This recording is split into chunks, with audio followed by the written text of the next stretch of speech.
Every night, Mark took the same train home.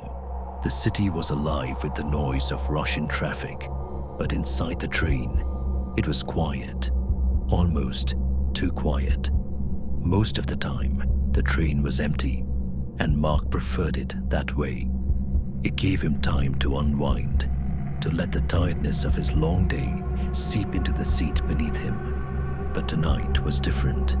As the train started its route, a strange tension hung in the air, one Mark couldn't explain. He leaned back against the seat, earbuds in, listening to his usual playlist, trying to ignore the feeling that something was off. The air felt thicker than usual, as if it had become harder to breathe. Glancing around, Mark saw no one else on the car, but he couldn't shake the sensation that someone was near him. The hairs on the back of his neck stood up, and his pulse quickened.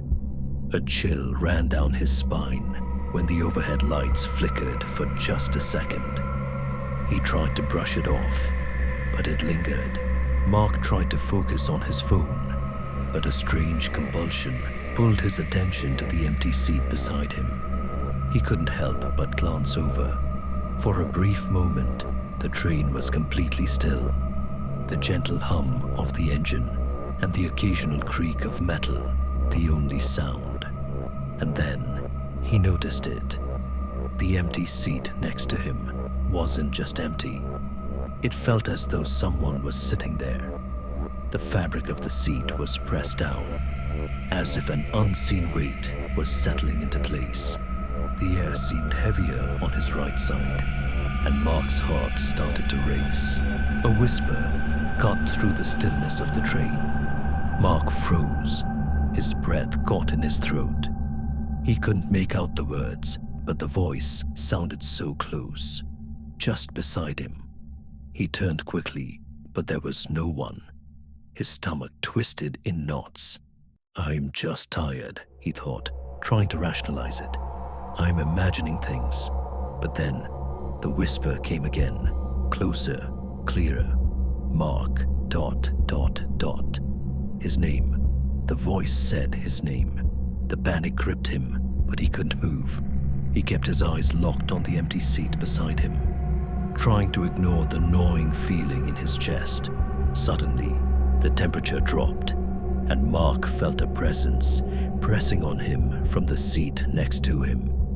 He could almost hear it, the shift, as if someone had just sat down next to him. The shadowed figure in his peripheral vision seemed to grow, filling the space with its darkness. The whispers grew louder, louder than before, now repeating his name over and over again. "Mark, come with me." His mind screamed for him to move, to get up and leave, but his body was frozen in place.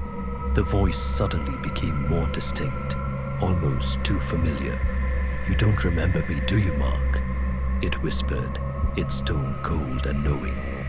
"You've forgotten about me, about what you did." Mark's breath caught in his throat. His memories were hazy, fragmented. Was it someone from his past, his childhood? Before he could comprehend what was happening, the voice continued, as if reading his thoughts. "I've been waiting for you. You never left." The final words sent a shiver through him, chilling him to his core. Terrified, Mark turned to look out the window. His own reflection stared back at him, pale and wide-eyed.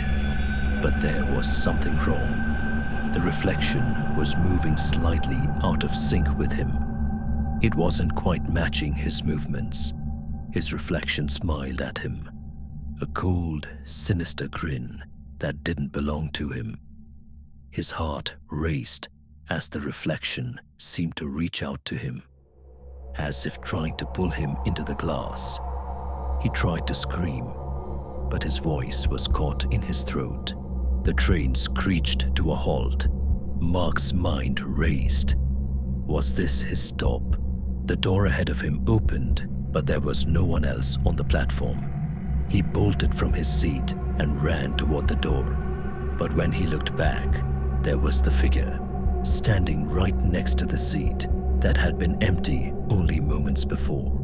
The figure was dressed in dark clothes, its face obscured by shadows, but its eyes glinted red with malice.